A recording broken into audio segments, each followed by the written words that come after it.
right, welcome ladies and gentlemen and other folks who are here.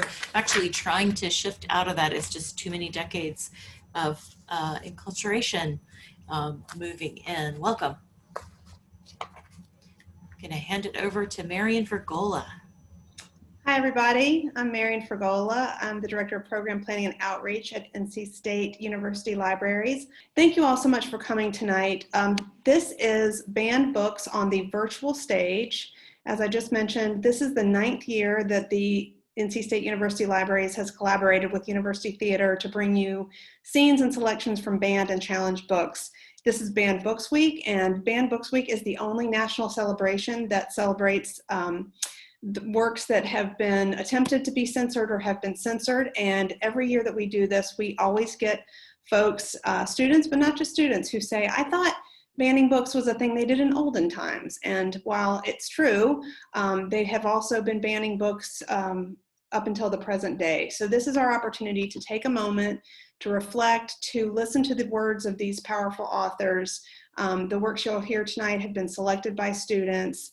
And one of the things I think is really important to take a pause on tonight is this is a really hard time for a lot of people.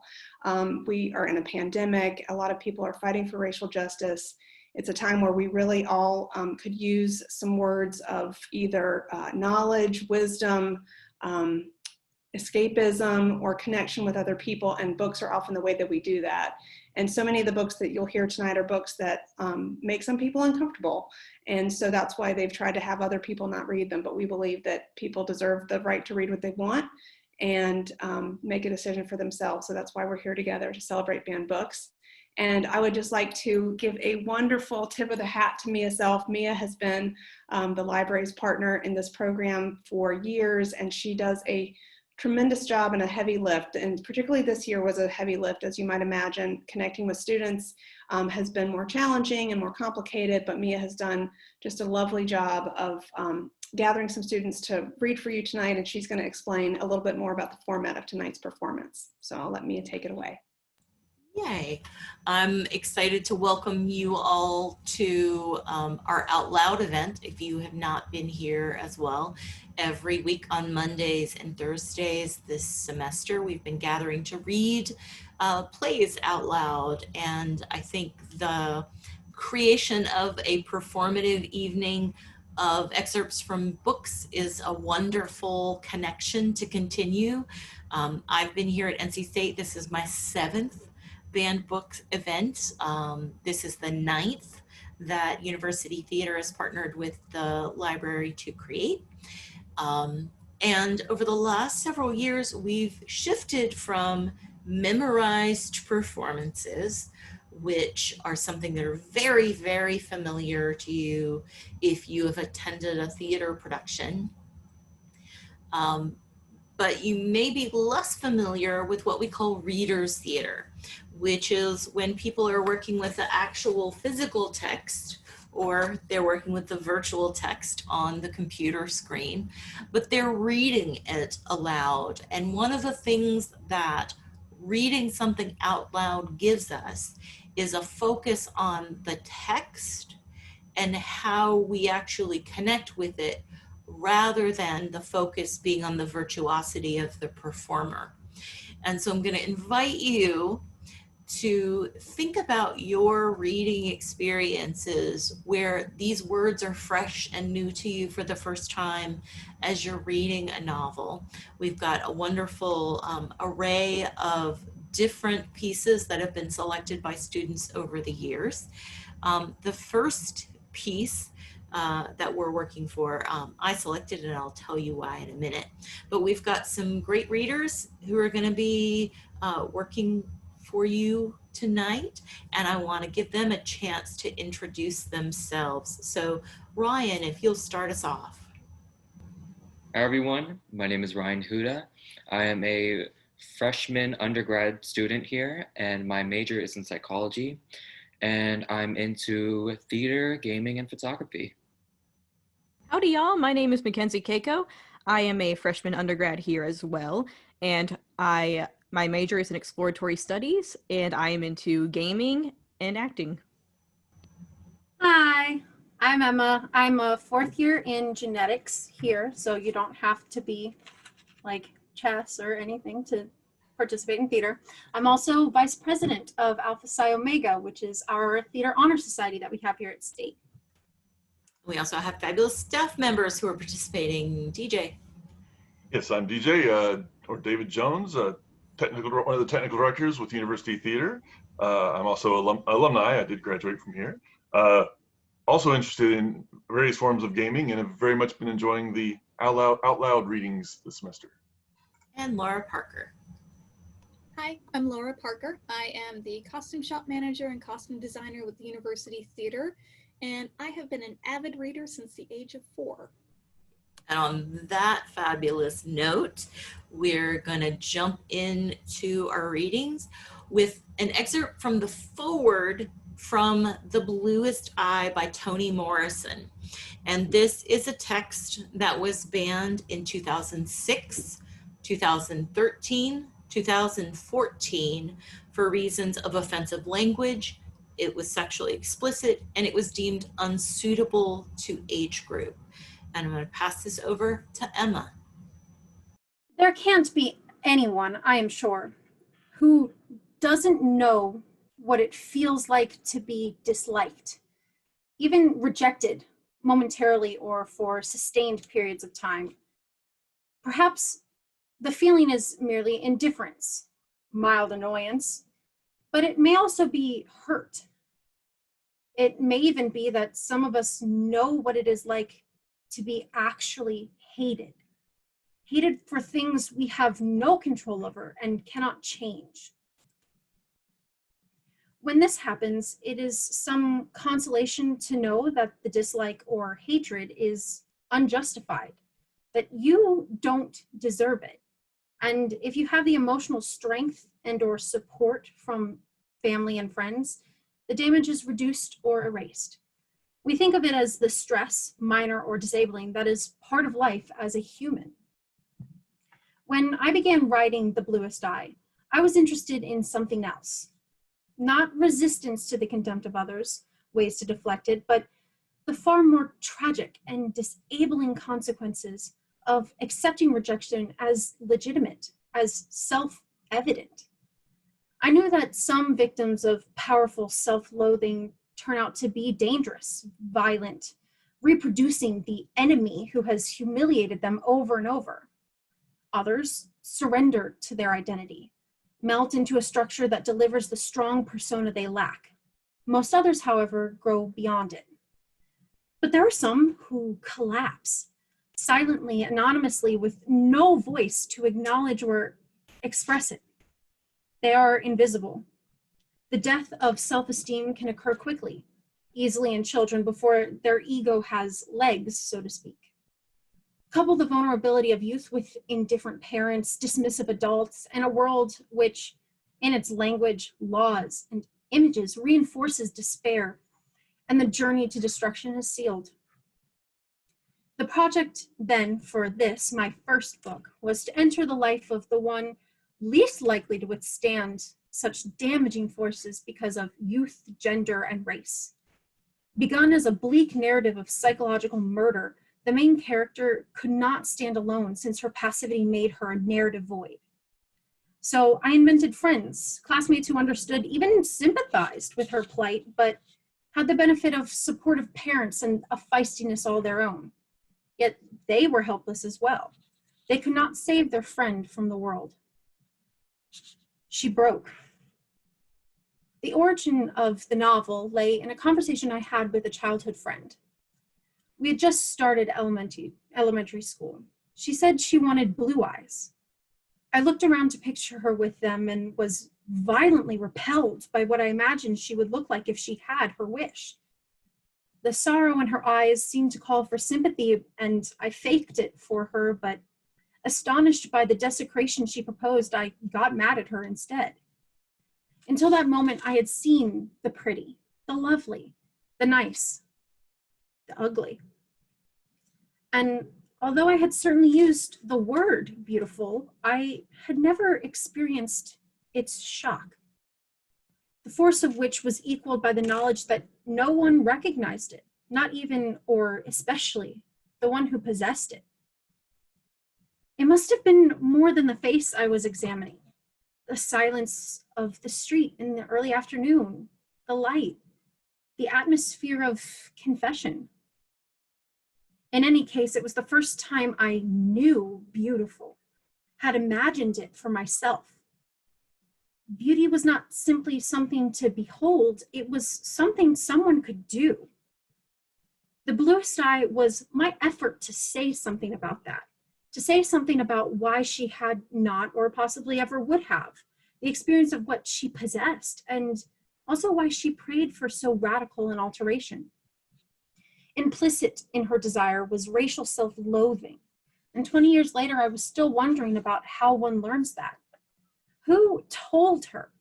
Who made her feel that it was better to be a freak than what she was? Who had looked at her and found her so wanting, so small a weight on the beauty scale? The novel pecks away at the gaze that condemned her. And this is the moment where I always feel with Zoom meetings that I wish we were live, because there's something really wonderful about the sharing of applause that happens after a performer has shared something. So I want to thank Emma for that. We'll see her read again. I want to share with you one of my favorite books, and it's a performance piece that gets done pretty frequently, although it's generally done by a male person. This is The Absolutely True Diary of a Part-Time Indian by Sherman Alexie. It was banned in 2018, 2017, 2014, 2013, 2012, 2011, and 2010. It's been banned a lot. Some of the reasons are drugs, alcohol, smoking, offensive language, sex, racism, and unsuitable to age group. Imagine me as different than I am. I was 14 and it was my first day of high school. I was happy about that. And I was most especially excited about my first geometry class. Yep. I have to admit that the isosceles triangle makes me feel hormonal. Most guys, no matter what age, get excited about curves and circles, but not me. Don't get me wrong. I like girls and their curves, and I really like women and their curvier curves. I spent hours in the bathroom with a magazine that has 1,000 pictures of naked movie stars. Naked women plus right hand equals happy, happy, joy, joy. Yes, that's right. I admit I masturbate. I'm proud of it. I'm good at it. I'm ambidextrous. If there were a professional masturbators league, I'd get drafted #1 and make millions of dollars. And maybe you're thinking, well, you really shouldn't be talking about masturbation in public. Well, tough. I'm gonna talk about it because everybody does it and everybody likes it. And if God hadn't wanted us to masturbate, then God wouldn't have given us thumbs. So I thank God for thumbs. But the thing is, no matter how much time my thumbs and I spend with the curves of imaginary women, I am much more in love with the right angles of buildings. When I was a baby, I'd crawl under my bed and snuggle into a corner to sleep. I felt warm and safe, leaning into 2 walls at the same time. When I was 8, 9, and 10, I slept in my bedroom closet with the door closed. I only stopped doing that because my big sister Mary told me I was just trying to find my way back into my mother's womb. That ruined the whole closet thing. Don't get me wrong. I don't have anything against my mother's womb. I was built there after all.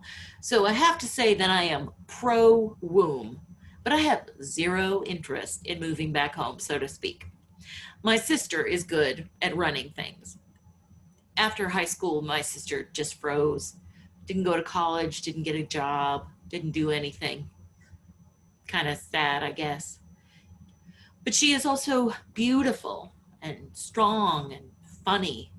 She is the prettiest and strongest and funniest person who ever spent 23 hours a day alone in a basement. She is so crazy and random that we call her Mary Runs Away. I'm not like her at all. I'm steady. I'm excited about life. Our next reading is from The Perks of Being a Wallflower by Stephen Chbosky. Mackenzie and Laura are going to read this for you. This was banned in 2014, 2013, 2009, 2008, 2007, 2006, and 2004. It's been banned and challenged because of homosexuality, offensive language, and it being sexually explicit. Enjoy. May 8th, 1992. Dear friend, it's strange how things can change back as suddenly as they changed originally. When one thing happens and suddenly things are back to normal. On Monday, Brad came back to school. He looked very different. It wasn't that he was bruised or anything. His face actually looked fine. But before, Brad was always this guy who walked down the hallway with a bounce. I can't really describe it any other way. It's just that some people walk with their heads to the ground for some reason. They don't like to look at other people in the eye. Brad was never like that, but now he is, especially when it comes to Patrick. I saw them talking quiet in the hallway. I was too far away to hear what they said, but I could tell that Brad was ignoring Patrick. And when Patrick started to get upset, Brad just closed his locker and walked away. It wasn't that strange because Brad and Patrick never talked in school since Brad wanted things to be secret. The strange part was that Patrick would walk up to Brad in the first place. So I guess that they didn't meet on the golf courses anymore, or talk on the phone even. Later that afternoon, I was having a cigarette outside by myself, and I saw Patrick alone, also having a cigarette. I wasn't close enough to really see him, but I didn't want to interfere with his personal time, so I didn't walk up to him. But Patrick was crying. He was crying pretty hard. After that, whenever I saw him around anywhere, he didn't look like he was there. He looked like he was someplace else. And I think I knew that because that's how people used to say I was. Maybe they still do. I'm not sure. On Thursday, something really terrible happened. I was sitting in the cafeteria eating Salisbury steak when I saw Patrick walk up to Brad, who was sitting with his football buddies, and I saw Brad ignore him like he did at the locker. And I saw Patrick get really upset, but Brad still ignored him. Then I saw Patrick say something, and he looked pretty angry as he turned to walk away. Brad sat still for a second, then he turned around, and then I heard it. It was just loud enough for a few tables to hear. The thing that Brad yelled at Patrick. Faggot! Brad's football buddies started laughing. A few tables got quiet as Patrick turned around. He was mad as hell. I am not kidding. He stormed up to Brad's table and said, "What did you call me?" God, he was so mad. I'd never seen Patrick like that before. Brad sat quiet for a second, but his buddies kept egging him and pushing his shoulders. Brad looked up at Patrick and said softer and meaner than the last time, "I called you a faggot." Brad's buddies started laughing even harder. That is, until Patrick threw the first punch. It's kind of eerie when a whole room gets quiet at once, and then the real noise starts. The fight was hard. A lot harder than the one I had with Sean last year. There was no clean punching or things you see in movies. They just wrestled and hit. And whoever was the most aggressive or the most angry got in the most hits. In this case, it was pretty even until Brad's buddies got involved, and it became 5-on-1. That's when I got involved. I couldn't just watch them hurt Patrick even if things weren't clear just yet. I think anyone who knew me might have been frightened or confused, except maybe my brother. He taught me what to do in these situations. I don't really want to go into detail except to say that by the end of it, Brad and his two buddies stopped fighting and just stared at me. His other two friends were lying on the ground. One was clutching the knee I bashed in with one of those metal cafeteria chairs. The other was holding his face. I kind of swiped at his eyes, but not too bad. I didn't want to be too bad. I looked down at the ground, and I saw Patrick. His face was pretty messed up, and he was crying hard. I helped him to his feet, and then I looked at Brad. I don't think we ever really exchanged two words before, but I guess this was the time to start. All I said was, if you ever do this again, I'll tell everyone. And if that doesn't work, I'll blind you. I pointed at his friend who was holding his face, and I knew Brad hurt me, and I knew that I meant it. He didn't say anything back, though, because the security guards of our school came in and brought all of us out of the cafeteria. They took us first to the nurse, and then to Mr. Small. Patrick started the fight, so he was suspended for a week. Brad's buddies got 3 days each for ganging up on Patrick after they broke up the original fight. Brad wasn't suspended at all because it was self-defense. I didn't get suspended either because I was just helping to defend a friend when it was 5-on-1. Brad and I got a month's detention starting that day. In detention, Mr. Harris didn't set up any rules. He just let us read or do homework or talk. It really isn't much of a punishment unless you like the television programs like right after school or are very concerned with your permanent record. I wonder if it's all a lie. A permanent record, I mean. On that first day of detention, Brad came to sit next to me. He looked very sad. I think it all kind of finally hit him after he stopped feeling numb from the fight.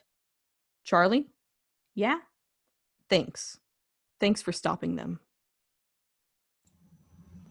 Our next reading is from Beloved by Toni Morrison. Laura will be reading this text. It was banned in 2012 and 2006 because it's sexually explicit with differing religious viewpoints and depictions of violence. Each one fled at once, the moment the house committed what was, for him, the one insult not to be borne or witnessed a second time. Within 2 months, in the dead of winter, leaving their grandmother, baby Suggs, Setha, their mother, and their little sister Denver all by themselves in the gray and white house on Bluestone Road. It didn't have a number then, because Cincinnati didn't stretch that far. In fact, Ohio had been calling itself a state only 70 years when first one brother and then the next stuffed quilt packing into his hat, snatched up his shoes, and crept away from the lively spite the house felt for them. Baby Suggs didn't even raise her head. From her sickbed, she heard them go, but that wasn't the reason she lay still. It was a wonder to her that her grandsons had taken so long to realize that every house wasn't like the one on Bluestone Road.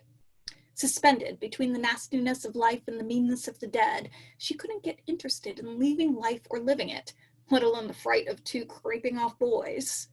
Her past had been like her present, intolerable, and since she knew death was anything but forgetfulness, she used the little energy left her for pondering color. Bring a little lavender in if you've got any, pink if you don't. And Setha would oblige her with anything from fabric to her own tongue. Winter in Ohio was especially rough if you had an appetite for color. Sky provided the only drama, and counting on a Cincinnati horizon for life's principal joy was reckless indeed. So Setha and the girl Denver did what they could, and what the house permitted, for her. Together they waged a perfunctory battle against the outrageous behavior of that place, against turned over slop jars, smacks on the behind, and gusts of sour air, for they understood the source of the outrage, as well as they knew the source of light. Baby Suggs died shortly after the brothers left, with no interest whatsoever in their leave-taking or hers, and right afterwards, Setha and Denver decided to end the persecution by calling forth the ghost that had tried them so. Perhaps a conversation, they thought. An exchange of views or something would help. So they held hands and said, come on, you may as well just come on. The sideboard took a step forward, but nothing else did. Grandma Baby must be stopping it, said Denver. She was 10 and still mad at Baby Suggs for dying. Setha opened her eyes. I doubt that, she said. Then why don't it come? You're forgetting how little it is, said her mother. She wasn't even 2 years old when she died. Too little to understand, too little to talk much even. Maybe she don't want to understand, said Denver.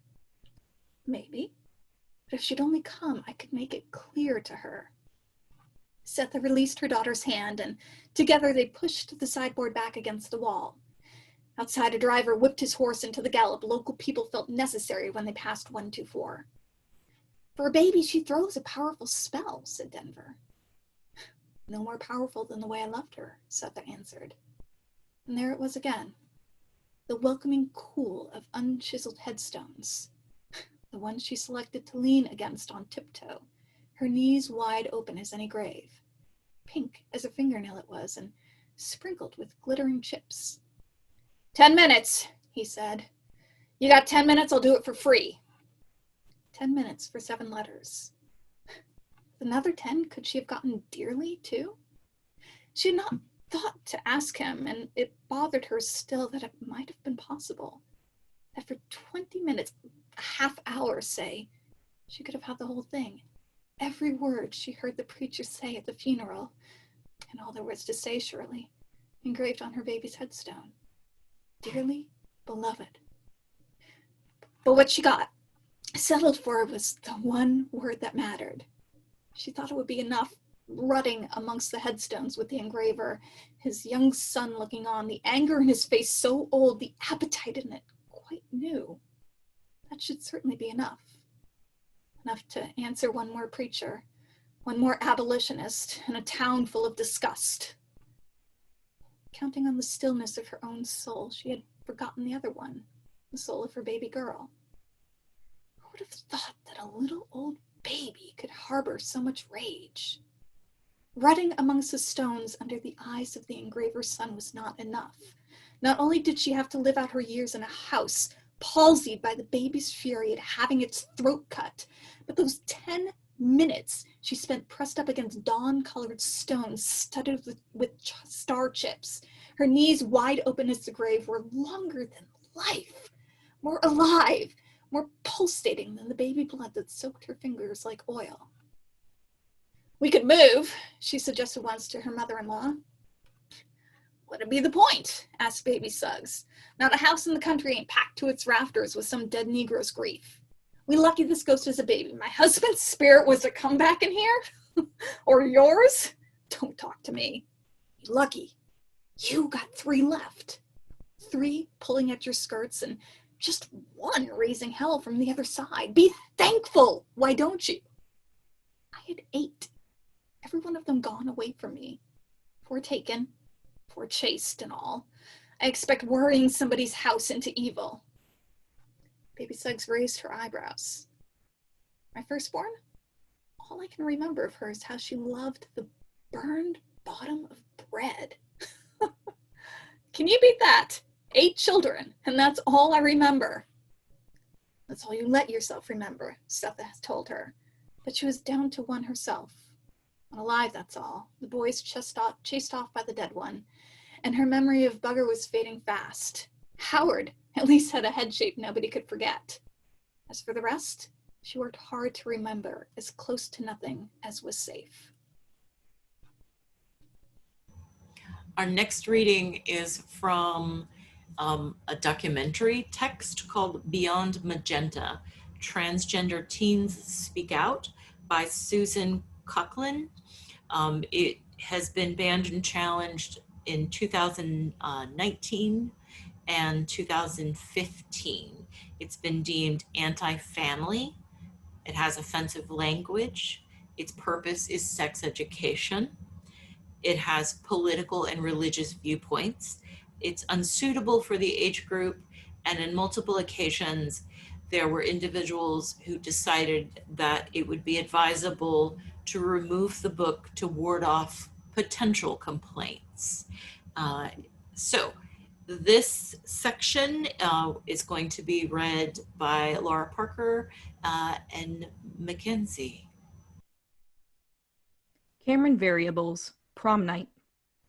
It's gay prom night in Westchester County, New York, and 16-year-old Cameron, who prefers that I use the gender-neutral pronouns they, them, and their, describes what they plan to wear: a man-tailored shirt and pants with black leather and metal stilettos. I'm not gender neutral because stilettos are a pretty gender kind of shoe. They tell me. And a button down is a pretty gender kind of piece of clothing. It's more like, I don't know. Am I allowed to curse? I'm dressing genderfuck. What's that? Genderfuck is blending stuff, having something girl and having something boy, and something neither. The chords are pretty gender neutral because they're skinny and gray. The shoes are sexy. They're about 4 or 5 inches high and have a little platform, not a huge platform. As we sip iced tea at a local diner, Cameron explains the difference between gender identity and sexual orientation. Gender is one variable in a person's identity, and sexual orientation is another variable. The two are not connected. Being trans is not the next stop to being gay. They are similar in that they are both breaking gender rules. Gay people are breaking rules about who they are supposed to sleep with, and trans people are breaking rules about what gender they are supposed to be. I like to think that's obvious, but I guess it's not. You can be gay, bi, pan, homoflexible, mostly gay, heteroflexible, mostly straight, or just queer. If you're a homoflexible woman, you mostly like women with the occasional guy. The occasional gender bender queer person, it's like gay with exceptions. These clear, sharp descriptions intensify my curiosity about the person sitting across the table. Who's Cameron? Mine is not the typical trans narrative that you see on TV. One of my best friends is trans and gay. I'm trans and pansexual. Basically, I like people regardless of gender. I mean, of the people I'm attracted to, some of them are girls, some of them are boys, and some of them are not boys or girls. Actually, a lot of them are not boys or girls. Tell me. My name is Cameron. My birth name is totally irrelevant, honestly. I started questioning my gender around my 14th birthday, and I probably started questioning the gender system around that time too. My first thought was that I was genderqueer.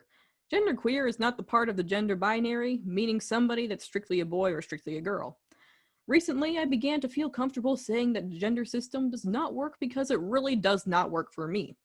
That's when I started defining myself as outside a gender system that society dictates. Some people don't understand this. To them, I just say, I'm a boy, call me he. But I like to be recognized as not a boy and not a girl. I'm genderqueer, gender fluid, and gender other. As you can see, I think about this a lot. It's a pretty big part of my life. It's what sets me apart from the rest of the world. Since gender is everywhere in society, I've tried to understand it more profoundly. Why do girls wear pink? Why do boys wear blue? How does this whole gender system work? When I started questioning my own gender, I realized that the notion of gender as commonly accepted wasn't 100% true. Gender is more fluid and more complex than the society assumes. The easiest way to explain it is to draw a line to represent gender with arrows on either end. Put an M on one and an F on the other. A person can be anywhere on the line, or it's like a spectrum and you can be anywhere on the spectrum. But for me, even describing it as a spectrum is too limiting because gender is explained as somewhere between boy and girl. That identifies gender the way society indicates, and that's not what it's about. There are other genders out there that don't fit onto the spectrum range. Gender does not have endpoints, it's three-dimensional. Males float around somewhere, females float around somewhere else, and some people just don't float at all. They swim. What I mean is, unlike the floaters, swimmers control where they're going. The swimmers do their gender instead of be their gender. Or at least they direct their presentations. And I guess that's what I do. But I was kind of annoyed when my mom said, I see someone else today. And you know what she was talking about? Me, before I came out. It was annoying because she was not looking at a different person, she was looking at a different gender. Some days I'm masculine, and that's pretty weird. Some days I'm feminine, and that's pretty weird too. A week ago, I wore a girl cut t-shirt. It was a girly day. I feel great about it. Our next reading is from a novel that has been banned and challenged a lot. Laura and I had a conversation about it earlier. She remembers being exposed to it in public school as well. This is The Chocolate War by Robert Cormier. It was banned and challenged in 2019. These are the top 10 lists that we're addressing. 2019, 2015, 2009, 07, 05, 04, 2002, and 2001. Reasons given at various points: nudity, offensive language, sexually explicit, and unsuitable to the age group. You're going to see Ryan and DJ read this piece. Coach is testing you, and he's looking for guts. I've got guts, Jerry murmured, getting up by degrees. careful not to displace any of his bones and sinews. A telephone rang in his ear. Hello, hello, I'm still here. When he moved his lips, he tasted the acid of dirt and grass and gravel. He was aware of the other players around him, helmeted and grotesque, creatures from an unknown world. He had never felt so lonely in his life, abandoned, defenseless. On the third play, he was hit simultaneously by 3 of them. One, his knees; another, his stomach; a third, his head. The helmet no protection at all. His body seemed to telescope into itself, but all the parts didn't fit, and he was stunned by the knowledge that pain isn't just one thing. It is cunning and various, sharp here and sickening there, burning here and clawing there. He clutched himself as he hit the ground. The ball squirted away. His breath went away like the ball. A terrible stillness pervaded him, and then, at the onset of panic, his breath came back again. His lips sprayed wetness, and he was grateful for the sweet, cool air that filled his lungs. But when he tried to get up, his body mutinied against movement. He decided the hell with it. He'd go to sleep right here, right out on the 50-yard line. The hell with trying out for the team. Screw everything. He was going to sleep. He didn't care anymore. Renault! Ridiculous. Someone calling his name. Renault! The coach's voice scraped like sandpaper against his ear. He opened his eyes flutteringly. I'm all right, he said to nobody in particular, or to his father maybe, or the coach. He was unwilling to abandon this lovely lassitude, but he had to, of course. He was sorry to leave the earth, and he was vaguely curious about how he was going to get up, with both legs smashed and his skull battered in. He was astonished to find himself on his feet, intact, bobbling like one of those toy novelties dangling from car windows, but erect. For Christ's sake, the coach bellowed, his voice juicy with contempt. A spurt of saliva hit Jerry's cheek. Hey, coach, don't spit on me, Jerry protested. Stop spitting, coach. What he said aloud was, I'm all right, coach, because he was a coward about stuff like that, thinking one thing and saying another, planning one thing and doing another. He'd been Peter 1,000 times, and 1,000 cocks had crowed in his lifetime. How tall are you, Renault? 5'9", he gasped, still fighting for breath. Weight? 145, he said, looking the coach straight in the eye. Soaking wet, I'll bet, the coach said sourly. What the hell you want to play football for? You need more meat on those bones. What the hell are you trying to play quarterback for? You'd make a better end, maybe. The coach looked like an old gangster. Broken nose, scar in his cheek like a stitched shoestring. He needed a shave, his stubble like slivers of ice. He growled and swore and was merciless. But a hell of a coach, they said. The coach stared at him now, his dark eyes probing, pondering. Jerry hung in there, trying not to sway, trying not to faint. All right, the coach said in disgust. Show up tomorrow, 3 o'clock sharp, or you're through before you start. Inhaling the sweet, sharp apple air through his nostrils, he was afraid to open his mouth wide, wary of any movement that was not absolutely essential. He walked tentatively towards the sidelines, listening to the coach bark at the other guys. Suddenly, he loved that voice. Show up tomorrow! He trudged away from the field, blinking against the afternoon sun, towards the locker room at the gym. His knees were liquid, and his body light as air, suddenly. Know what, he asked himself, a game he played sometimes. What? I'm gonna make the team. Dreamer, dreamer. Not a dream, it's the truth.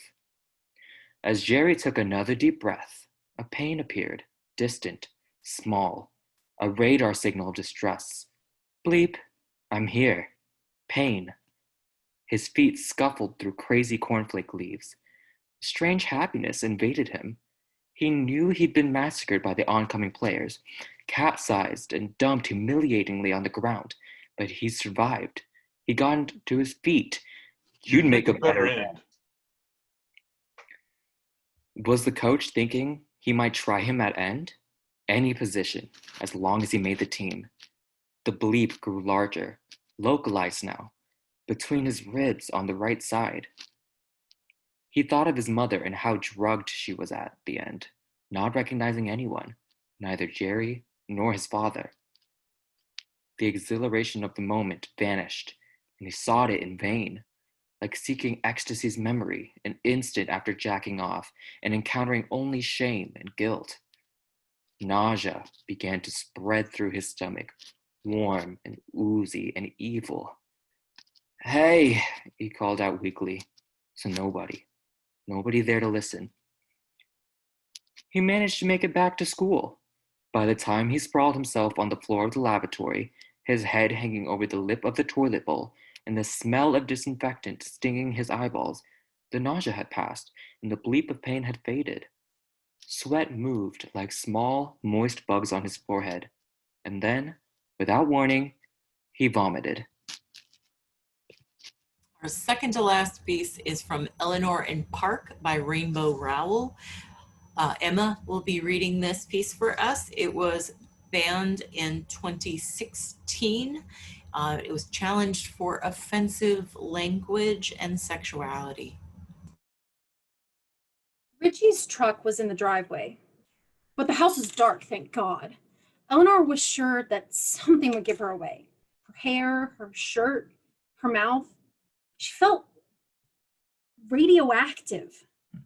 She and Park had been sitting in the alley for a while in the front seat, just holding hands and feeling whiplashed. At least that's how Eleanor felt. It wasn't that she and Park had gone too far necessarily, but they'd gone a whole lot further than she'd been prepared for. She never expected to have a love scene straight out of a Judy Blume book. Park must be feeling strange too. He sat through 2 Bon Jovi songs without even touching the radio. Eleanor had left a mark on his shoulder, but you couldn't see it anymore. This was her mom's fault. If Eleanor were allowed to have normal relationships with boys, she wouldn't have felt like she had to hit a home run the very first time she ended up in the backseat of a car. She wouldn't have felt like it might be her only time at bat. And she wouldn't be making these stupid baseball metaphors. It hadn't been a home run anyway. They'd stopped at second base. At least she thought it was second base. She'd heard conflicting definitions for the bases. Still, it was wonderful. So wonderful that she wasn't sure how they'd survive never doing it again. "I should go in," she said to Park after they'd been sitting in the car for a half hour or more. "I'm usually home by now." He nodded, but didn't look up or let go of her hands. "Okay," she said. "We're okay, right?" He looked up then. His hair had flattened out and it fell in his eyes. He looked concerned. "Yeah," he said. "Oh, yeah, I'm just..." She waited. He closed his eyes and shook his head like he was embarrassed. "I just really don't want to say goodbye to you, Eleanor, ever." He opened his eyes and looked straight into her. Maybe this was third base. She swallowed. "You don't have to say goodbye to me ever," she said. "Just tonight." Park smiled, then raised an eyebrow. Eleanor wished she could do that. "Tonight," he said, "but not ever." She rolled her eyes. She was talking like him now, like an idiot. She hoped it was too dark in the alley for him to see her blush. "Goodbye," she said, shaking her head. I'll see you tomorrow." She opened the door to the Impala. It weighed as much as a horse. Then she stopped and looked back at him. "But we're okay, right?" "We're perfect," he said, leaning forward quickly and kissing her cheek. "I'll wait for you to get in." As soon as Eleanor slipped in the house, she could hear them fighting. Richie was yelling about something, and her mom was crying. Eleanor moved towards her bedroom as quietly as she could. All the little kids were on the floor, even Maisie. They were sleeping through the chaos. I wonder how often I slept through it, Eleanor wondered. She managed to swing onto her bed without stepping on anybody, but she landed on the cat. He squawked and she pulled him up and onto her lap. Shh, she breathed, scratching his neck. Richie shouted again, "My house!" And Eleanor and the cat both jumped. Something crunched beneath her. She reached under her leg and pulled out a badly crumpled comic book, an X-Men annual. Damn it, Ben. She tried to smooth the comic out on her lap, but it was covered in some goop. The blanket felt wet too. It was lotion or something? No. Liquid makeup with little bits of broken glass. Eleanor carefully picked a shard out of the cat's tail and set it aside, then wiped her wet fingers on his fur. A length of oily brown cassette tape was wrapped around his leg. Eleanor pulled it free. She looked down the bed and blinked until her eyes adjusted to the dark. Torn comic book pages, powder, little pools of green eyeshadow, miles of cassette tape. Her headphones were snapped in half and hanging from the edge of the bunk. Her grapefruit box was at the end of the bed, and Eleanor knew before she reached for it that it would be light as air, empty. The lid was ripped almost in half, and someone had written on it in a bold black marker with one of Eleanor's markers, "Do you think you can make a fool of me? This is my house. Do you think that you can whore around my neighborhood right under my nose and I'm not going to find out is what you think? I know what you are and it's over." Eleanor stared at the lid and struggled to make the letters into words, but she couldn't get past the familiar spill of lowercase letters. Somewhere in the house, her mother was crying like she was never going to stop. And for our last piece that we're hearing, we have Annie on My Mind by Nancy Garden. It was published in 1982.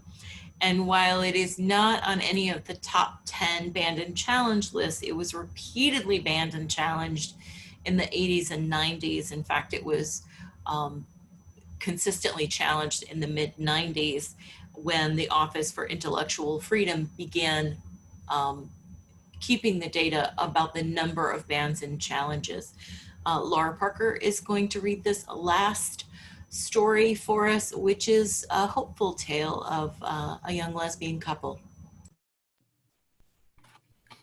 That winter, all Annie had to do was walk into a room or appear at a bus stop or a corner where we were meeting, and I didn't even have to think about smiling.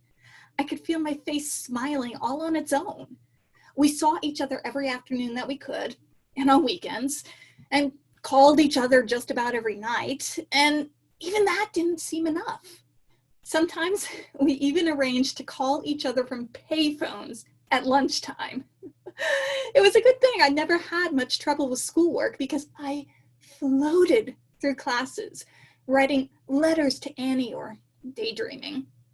I was never really there because Annie filled my mind.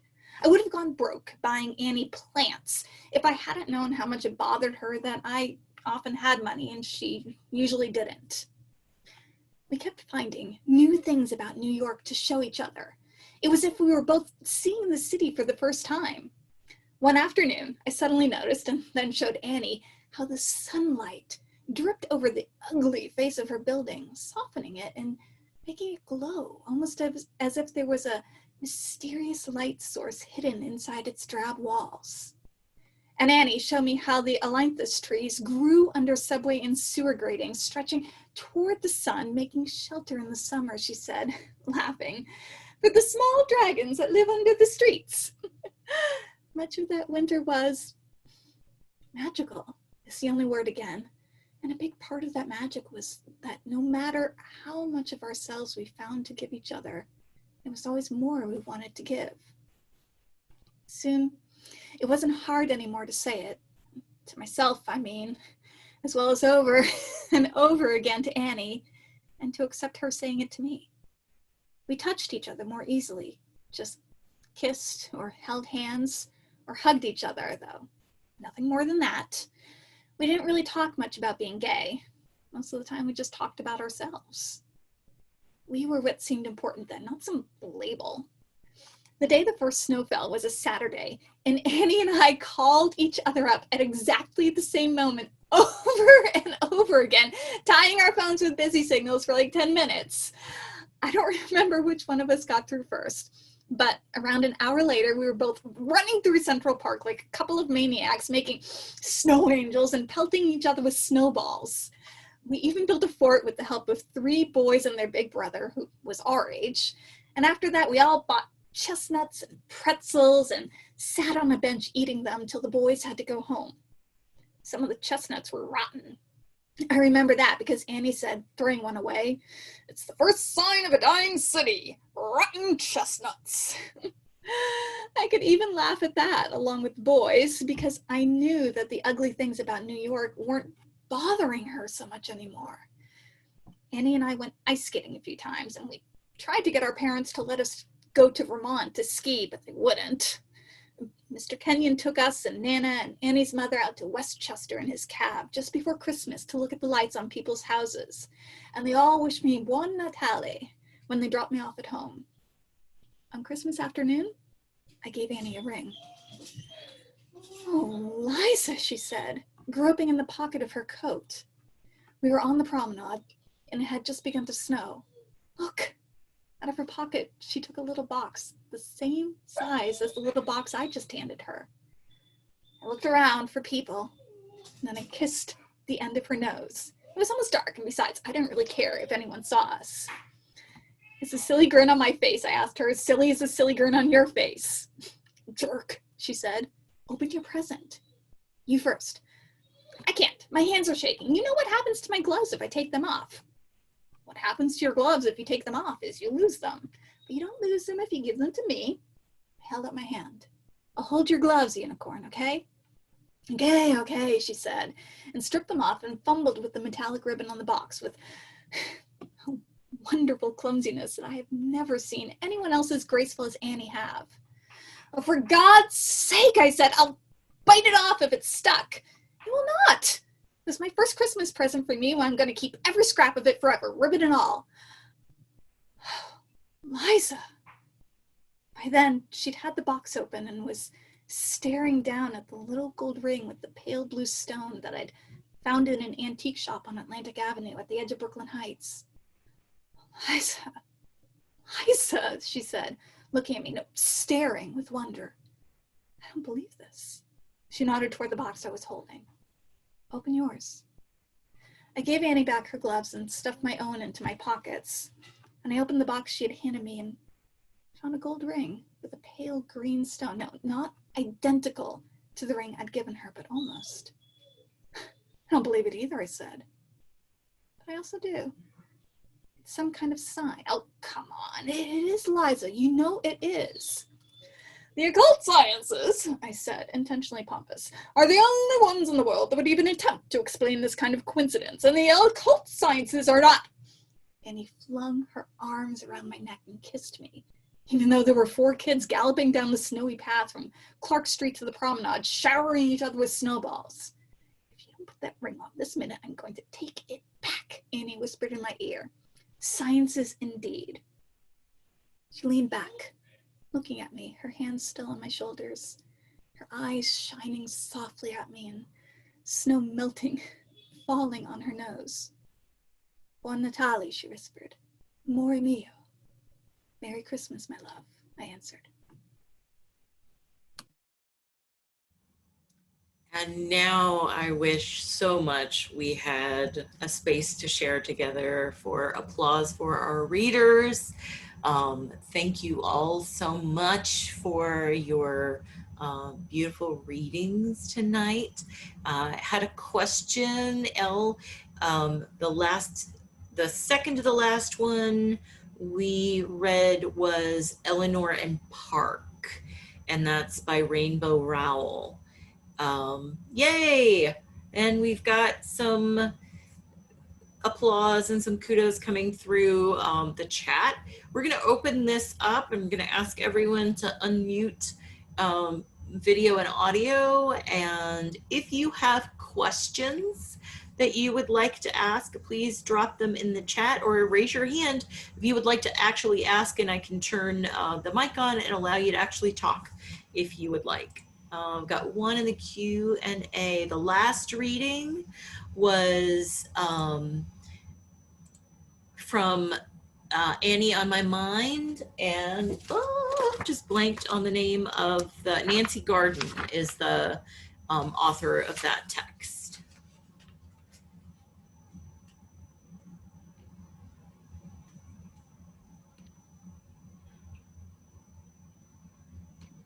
Mia, there's a question about the documentary. The documentary is, it's called Beyond Magenta, Transgender Teens Speak Out. It's by Susan Cucklin.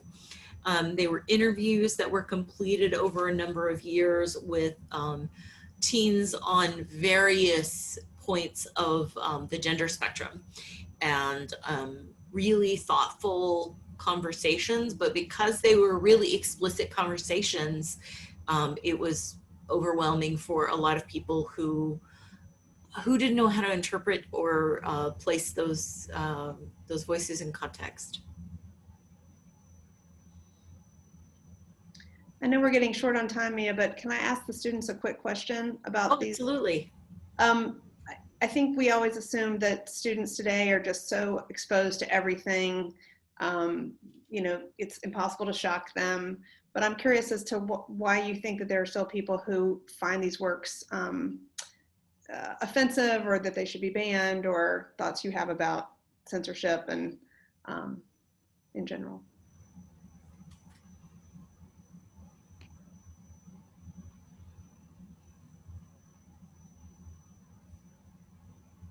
Ooh, that's a tough question. Tough questions don't have easy answers. So, I mean, yeah, as a student, sometimes I'm not really surprised by content anymore, but I do think what a lot of like younger people need, especially when you're talking like high schoolers and things like that, is maybe they need somebody to guide them through material. That was a big thing with 13 Reasons Why that I always felt was like crazy, was that, you know, unfortunately after the series aired, there was a rash of people committing suicide. And I feel like as a society, like adults don't have conversations with their kids about that kind of thing. And like banned books and censorship in general is a way to get around having the conversation. It's like instead of actually sitting down with your child and talking about masturbation, talking about sexual encounters with other people, talking about homosexuality or violence or things like that, they just avoid the conversation entirely by trying to remove it. So that's my 2 cents.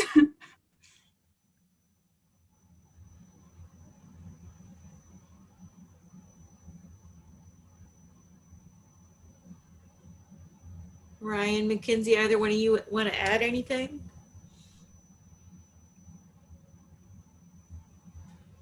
I mean, Mackenzie, if you want to go ahead, I can go after you. Okay, I have like a little something to say. So I think that some books might be banned simply because the parents just don't like that sort of thing, and they don't really want their kids really being exposed to it, because they're like, no, you cannot think this way. You need to think this way. So that's my 2 cents. That's good. I think, you know, she brings up a really good point that these are topics that in society are considered more like, oh, behind the scenes, where everyone kind of knows about it, but it's not explicitly stated. So for it to be explicitly stated kind of gives it a shock value that can make people uncomfortable. And rather than processing that, it's kind of pushed to the side, you know, instead of giving it the credit that it is, that these are natural things, sexuality, and your orientation, these are natural things, violence, dirty thoughts, anything really, natural things that should definitely be explored because they're a part of the human psyche, the human condition. And that's why I think that these books are just so prominent, because they are kind of pioneers where they take the stance and really bring these topics to light to explore that so that other people can relate to it. I want to jump in on that just a little bit. Marian and I had a conversation earlier. We were talking about why do we keep doing this? Doing banned books as an event and feel like it's terribly important. And it's because the relationship that the reader has with the book it's an incredibly intimate thing, and I feel like it's a really sacred thing. I had a very difficult time making friends as a child, and felt like books were the place that I found friends that I could really count on, because as a reader, those thoughts are in my head, and that sense of connection is really powerful and a positive way. Janet made a comment that about people growing up in an echo chamber and only seeing negative comments about certain behaviors.